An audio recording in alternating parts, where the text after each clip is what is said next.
கிறிஸ்தவுக்குள் பிரியமானவர்களே, கர்த்தராகிய இயேசு கிறிஸ்துவின் நாமத்தினால் உங்கள் அனைவருக்கும் என் அன்பின் வாழ்த்துதலை தெரியப்படுத்துகிறேன். கர்த்தர் இன்று உங்களுக்காக கொடுக்கும் அற்புதமான வசனம் என்ன என்பதை குறித்து நம்ம பார்க்க போகிறோம். 91வது சங்கீதம் 1வது வசனம். உன்னதமானவரின் மறைவில் இருக்கிறவன் சர்வ வல்லவருடைய நிழலில் தங்குவான். ஹல்லேலூயா. பிரியமானவர்களே, கர்த்தருடைய மறைவில் நாம் இருக்கும் பொழுது நாம் பாதுகாக்கப்படுகிறோம், நாம் விடுவிக்கப்படுகிறோம், நாம் காக்கப்படுகிறோம். அது மாத்திரமல்ல, நம்மை அவர் பலப்படுத்துகிறவராய் இருக்கிறார். அது மாத்திரமல்ல, அவருடைய செட்டைகளின் மறைவில் நாம் இருக்கும் பொழுது நாம் தீங்குக்கு நீங்களாக்கி காத்து கொள்ளப்படுகிறோம், நாம் பயத்துக்கு நீங்களாக்கப்படுகிறோம். ஹல்லேலூயா. இரண்டாவதாக 36வது சங்கீதம் 7வது வசனம். தேவனே, உம்முடைய கிருபை எவ்வளவு அருமையானது, அதனால் மனுபுத்திரர் உமது செட்டைகளின் நிழலிலே வந்தடைகிறார்கள். ஹல்லேலூயா. பிரியமானவர்களே, கர்த்தருடைய கிருபை அருமையானது என்று வேதம் சொல்லுகிறது. அது மாத்திரமல்ல, மனுபுத்திரர் அவருடைய செட்டைகளின் நிழலிலே வந்தடைகிறார்கள். மனுபுத்திரர் என்றால் நீதிமான்கள், கர்த்தருக்கு பிரியமானவர்கள். கர்த்தரிடமிருந்து விடுதலை பெறுவதற்கு அவரை நோக்கி வருகிற மனுபுத்திரர் ஒவ்வொருவரும் அவருடைய செட்டைகளின் நிழலிலே வந்தடைகிறவர்களாய் சுகமாய் தங்க பண்ணுகிற தேவன் அவர்களுக்கு கிருபையாய் இறங்குகிறவராய் இருக்கிறார். ஹல்லேலூயா. பிரியமானவர்களே, தேவனின் நிழலால் வரும் நன்மைகள் என்ன என்பதை வேதத்தின்படி நம்ம 5 காரியங்கள் மூலமாக நம்ம பார்க்க போகிறோம். பிரியமானவர்களே, முதலாவது தப்புவிக்கப்படுகிறோம். ஆதார வசனம் யோபு 33வது அதிகாரம் 18வது வசனம்.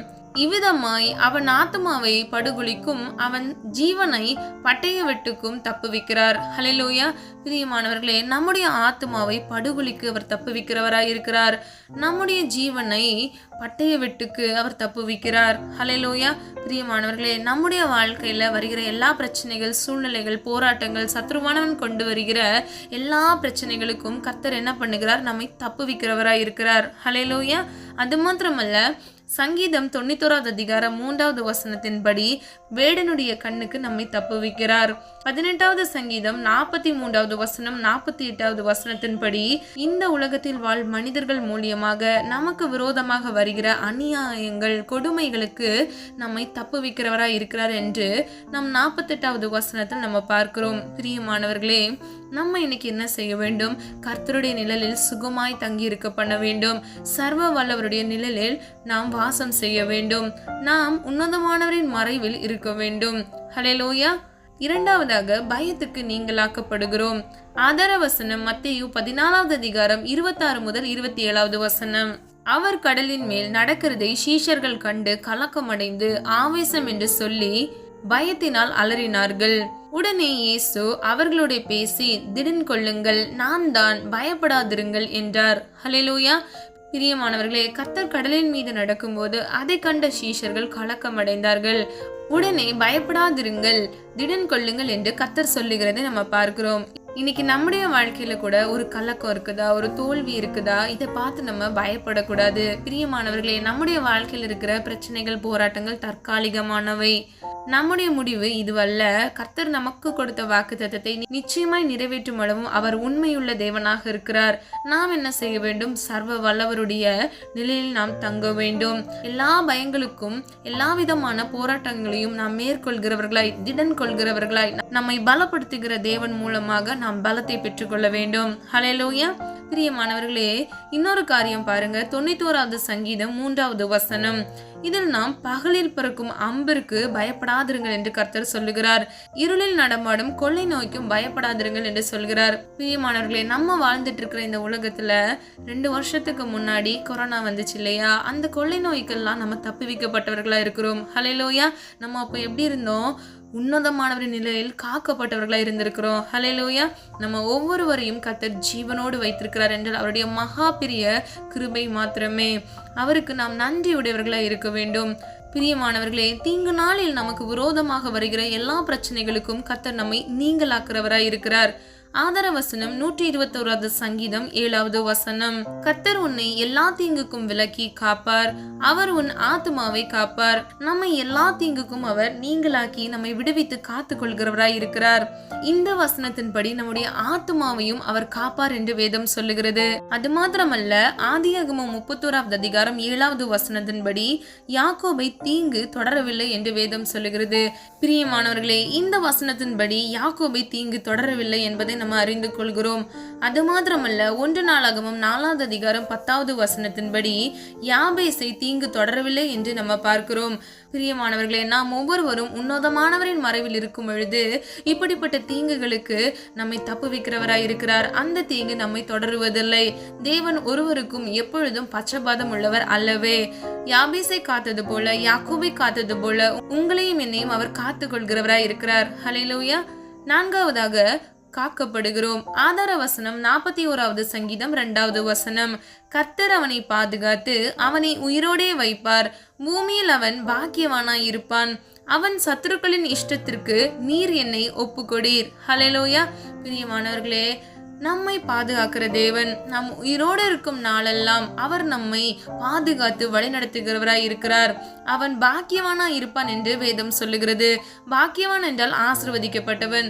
கர்த்தருடைய நிலையில் யார் இருக்கிறார்களோ அவர்களை அவர் பாதுகாத்து தீங்குக்கு விலக்கி அவர்களை தீமைக்கு தப்புவித்து பயத்துக்கு நீங்களாக்கி அவர்களை ஆசீர்வதிக்கிறார் என்று நம்ம இந்த வசனத்தின் மூலம் அறிந்து கொள்கிறோம். அது மாத்திரமல்ல, சத்துருக்களின் தந்திரங்களினால் வருகிற எல்லா பிரச்சனைக்கும் அவர்களுடைய இஷ்டத்துக்கு நம்மை ஒப்புக்கொடாதவராய் இருக்கிறார். ஹல்லேலூயா. பிரியமானவர்களே, நம்முடைய தலையில் இருக்கிற ஒவ்வொரு முடிகளை கூட கர்த்தர் எண்ணி வைத்திருக்கிறார் என்று வேதம் சொல்லுகிறது. அப்போ இன்னைக்கு நீங்க உங்களுடைய பிரச்சனை கர்த்தருக்கு தெரியுமா? என்னுடைய பிரச்சனையிலிருந்து எனக்கு விடுதலை கிடைக்குமா அப்படின்னு சொல்லி நீங்க யோசிக்கிறீங்களா? நிச்சயமா உங்களுடைய போராட்டங்கள் எல்லா பிரச்சனைகளுக்கும் முடிவுண்டு.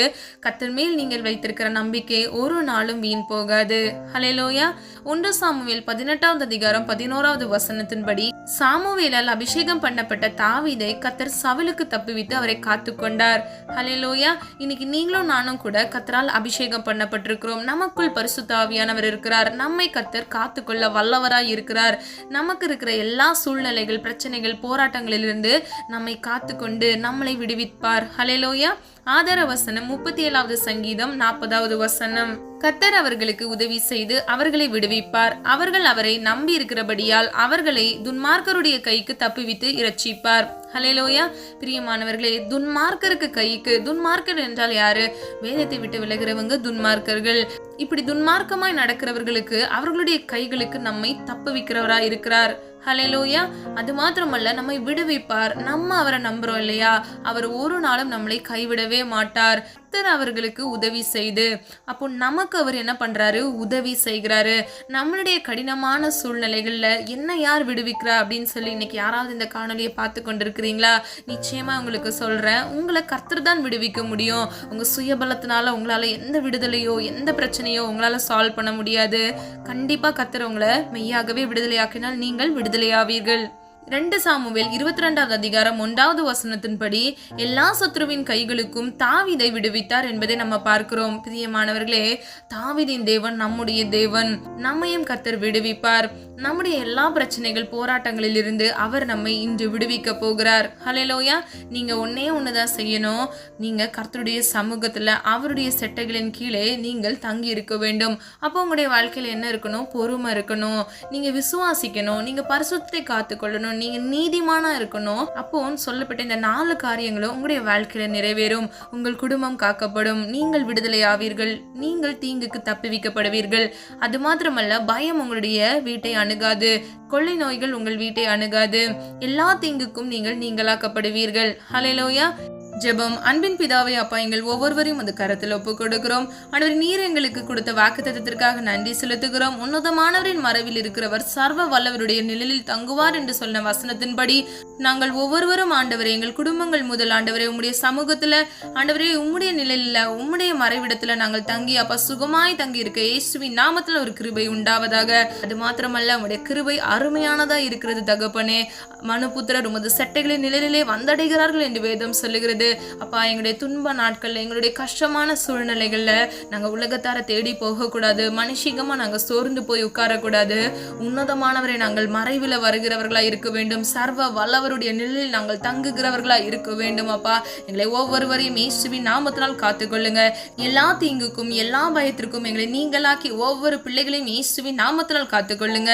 அது மாத்திரமல்ல ஆண்டவரே, உங்களுடைய பிள்ளைகளின் வாழ்க்கையில் இருக்கிற கடன் பிரச்சனைகள், பொருள் தேவைகள், பொருளாதார தேவைகள் ஆண்டவரே அப்பா ஒரு பிரிவினைகள், கஷ்டங்கள், பாரங்கள் அப்பா அவர்கள் கண்ணீர் யாவையும் இயேசுவின் நாமத்தினால் துடைத்து ஒவ்வொரு பிள்ளைகளையும் அப்பா பரிபூர்ண நன்மையினால் இயேசுவின் நாமத்தினால் விடுவித்து காத்துக்கொள்ளும்படியாய் ஜெபிக்கிறேன். ஒவ்வொரு பிள்ளைகளையும் ஆண்டவரே அவர்கள் ஆவி, ஆத்துமா, சரீரத்தை இயேசுவின் ரத்தத்துக்குள்ள ஒப்பு கொடுக்கிறேன். சுக பலன் ஆரோக்கியத்தை பரிபூர்ணமான தேவன் பரிபூர்ணமாய் பிள்ளைகளுக்கு கட்டளையிடுங்க அப்பா. நீடிய ஆயுளினால் நன்மையினாலும் ஒவ்வொரு பிள்ளைகளையும் இயேசுவின் நாமத்தினால் திருப்தியாக்குங்க அப்பா. ஒவ்வொரு பிள்ளைகளின் கையின் பிரயாசத்தை ஆசீர்வதிங்க. கையிட்டு செய்கிற ஒவ்வொரு காரியங்களிலும் ஆசீர்வாதங்களை கட்டளையிடுங்க. காலைதோறும் உடைய கிருபை புதிதா இருக்குமே. இந்த காலை வேளையில கர்த்தர் தாமே ஒவ்வொரு பிள்ளைகளுக்கும் அப்பா புது புது கிருபையினாலும் நன்மையினாலும் திருப்தியாக்குங்க. ஜெபித்த ஒவ்வொரு ஜெபங்களுக்கும் ஆமென்றும் ஆமென் என்று நீர் பதில் கொடுத்து விட்டு அதற்காக நன்றி. உடைய நாம மாத்திரம் மகிமைப்படுவதாக. எங்களை காத்துக்கொள்ளுங்க, பொறுப்படுத்திக் கொள்ளுங்க. வரத்திலும் போக்கிலும் கூட இருந்து வழி நடத்துங்க. இயேசு கிறிஸ்துவின் மூலம் ஜெபிக்கிறோம் பிதாவே, ஆமீன். கர்த்தராகிய தேவன் தாமே உங்களுடைய வாழ்க்கையை வெளிச்சமாய் மாற்றி உன்னதமானவரில் நிலையில் இருக்கிற உங்கள் ஒவ்வொருவரையும் கர்த்தர் ஆசீர்வதித்து எல்லா தீங்குக்கும் விலக்கி உங்கள் ஒவ்வொருவரையும் பாதுகாப்பாராக. God bless you. பிரியமானவர்களே, இந்த வீடியோ உங்களுக்கு பிடிச்சிருந்துச்சுன்னா லைக் பண்ணுங்க, சப்ஸ்கிரைப் பண்ணுங்க, பெல் ஐக்கான் கிளிக் பண்ணுங்க.